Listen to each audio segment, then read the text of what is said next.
So now we are going to open up our best bet segments for the ACC. If you have not watched our win total videos on the Atlantic and Coastal divisions, if you're an ACC fan, we highly recommend you go and check those out. But now we're going to start the best bets segment here, and these are the plays that we think are the best, safest plays for these win totals in all of the ACC. I have one best bet. Xan has one best bet as well. And I'm going to let you start it off here. What's your favorite play from these ACC win totals? So I've got one favorite play here for you, Shoob, and I know that we mentioned that we feel it's the safest bet, but mine comes with a caveat. And my caveat is injury. And I'll explain. My bet is the Louisville over.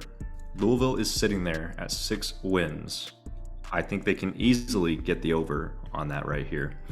And when you look at it, they have Malik Cunningham, absolute beast. I would not be surprised if he was in the Heisman conversation this year. Last year, he had 2,900 yards passing, 19 touchdowns passing, 6 interceptions, over 1,000 yards rushing with 20 rushing touchdowns, Shoob. 20 rushing touchdowns. But this is why I'm adding that caveat. If he stays healthy, I don't see how this team does not win more than 6 games. I don't see how this team doesn't at least minimally get 6 wins, which is your push insurance. So when you bet to win or get your money back at the very minimal. And the thing is, this team lives and dies by Malik Cunningham. So if Malik Cunningham goes down, this team is doomed. Your money is lost, I promise you. But if Malik Cunningham stays healthy, I don't see how they can be. I just don't see how they can be denied. When you look at their schedule, they play Syracuse, they play USF, they play James Madison. James Madison, is they're not really a cakewalk. They're a pretty well-respected program, but they are making that move to Division I here soon, or at least FBS. And I think those are 3 wins for them: Cuse, USF, James Madison. I don't think they're going to beat Clemson, but then you have your possibles. A lot of people think Kentucky is going to wipe Louisville. I actually think Louisville can beat Kentucky. I do think I would not be shocked to see Louisville actually beat Kentucky, provided that Malik Cunningham is healthy. And Louisville has some talent on their defensive side of the ball in their secondary, and they have one really stout linebacker as well, who's a top guy in the NFL upcoming NFL draft, who's going to go in the top 2 rounds. So they have talent, Shoob. I just want to see them stay healthy so that they can utilize it. I feel very comfortable with this, that between Kentucky, NC State, Wake, Pitt, Virginia, FSU, UCF, Boston College, not necessarily the easiest plate of games, but I like them to win. I think they can win 3 to 4 of those, and I'm liking that's at least 7 wins right there. That's 6 to 7, and for me, there's your push insurance. It's a win or it's your money back. Give me the Louisville Cardinals with a healthy Malik Cunningham. I like this Louisville team too. This team definitely has a lot of upside, as you just highlighted. I am not going to have them as my best bet because I am not taking that risk of quarterback health personally. And there were actually a handful of teams. I think this conference, at least at the very beginning when the win totals came out, I think I bet more ACC win totals than I did for any other Power 5 conference to start. And there's a lot of good plays here that I really like. Some of the lines have shifted a lot. I'm going to give 3 quick honorable mentions before I give out my favorite best bet. So the ones that I also considering the honorable mentions were NC State over 8.5. I'm very high on this NC State team. You can see all my reasoning for that in the Atlantic win totals prediction video. And then I also considered Florida State and Virginia under 7 wins. Both of those teams sitting at 7. If those lines had been at 7.5, like they both opened, I probably would be giving both of those out as my best bets for those unders. But if at 7 games, I'm shying away from that. Though I still think those are 2 solid plays. My best bet is one that I think is one of the lockiest of all locks, I think, this season. And that is Duke under 3.5 wins.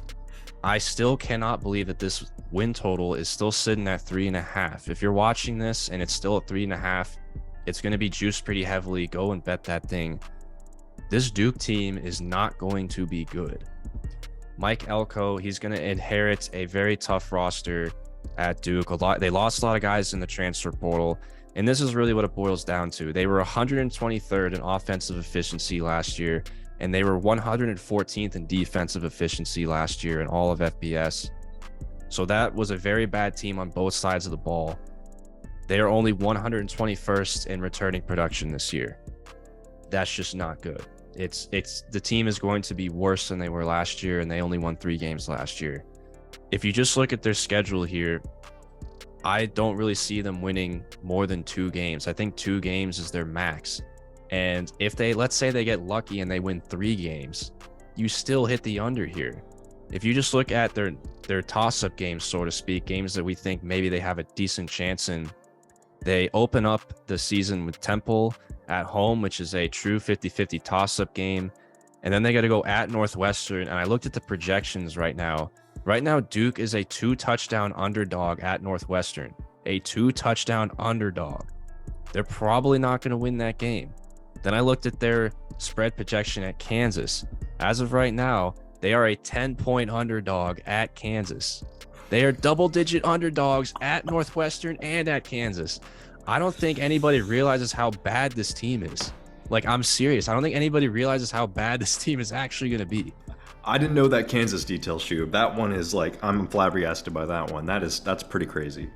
Yeah, and again, it would be different if those games were at home. The spreads wouldn't be as bad, but all of those are away at Northwestern, at Kansas. And then their only winnable ACC game is Georgia Tech, but they got to go at Georgia Tech. And I looked there, and they're a 10-point underdog at Georgia Tech. And we think maybe Georgia Tech might be a little bit better. So by that point in time, the spread might even be higher. Outside of Temple and North Carolina A&T, they're double-digit underdogs in all the rest of their games. You'd have to be a madman to think they're going to win 4 games or more. You got to go under here. Duke under 3.5 wins. Get it now before it keeps dropping. I'm shocked it's still up there. Even at 3 wins, I'd still be pretty comfortable playing this thing. But that's my best bet for the ACC. You know, if you're a Duke fan, do not take too much credence into this season for the performance of Mike Elko. That's not fair to him. As you mentioned, Shoob, in our previous video, if you go watch that for the Coastal Division, he mentions that this is basically year 0 for Mike Elko, and 100% because Mike Elko has not been given the tools he needs to succeed. He needs at least a few classes to get his guys in there and to implement a system. Don't expect success in the first season. Don't even expect a sliver of success in the first season. If Duke somehow magically hits 4 wins and gets this over, consider that a very, very good season for you. A very good season. Give Mike Elko a raise if you do that, because this team is not good at all. And I 100% agree with you, Shoob. That's a very good bet. And I can't believe that Kansas spread, that one that you just brought up about Kansas, that they would be a 10-point dog to Kansas. That one, to me, it just jumps off the page. I knew this Duke team was bad, Shoob, but I didn't know that the odds makers had them that bad. So 100% with you on Kansas that bet. Kansas is going to be a little better. Kansas and Northwestern. Lance Leipold has them in a good situation, but man, when you're another Power 5, so to speak, team, just Kansas with their history, just being a 10-point dog to them, it just feels wow. And again, if you're watching this maybe later on, we're recording this video right now. It's July 18th, so we're still pretty far away from the season. All these numbers I just referenced are preseason projections. So once the season starts playing out, those spreads might change or teeter-totter one way or the other. But as of right now, at this point in time, under 3.5 wins is looking very, very, very juicy. Thank you guys for watching. Hope you guys enjoyed this video. Again, if you're an ACC fan, if you haven't checked out our win total prediction videos, go and check those out. If you're just a college football fan that wants to hear our takes on all of these teams, go ahead and check those out. They're timestamped as well if you only want to look at a few teams here and there. We want to see those comments, good or bad. If you don't like what you saw, let us know why. We want to hear what you have to say. But with that being said, we appreciate your viewership. And this is Xan Shoob. We're signing out. See ya.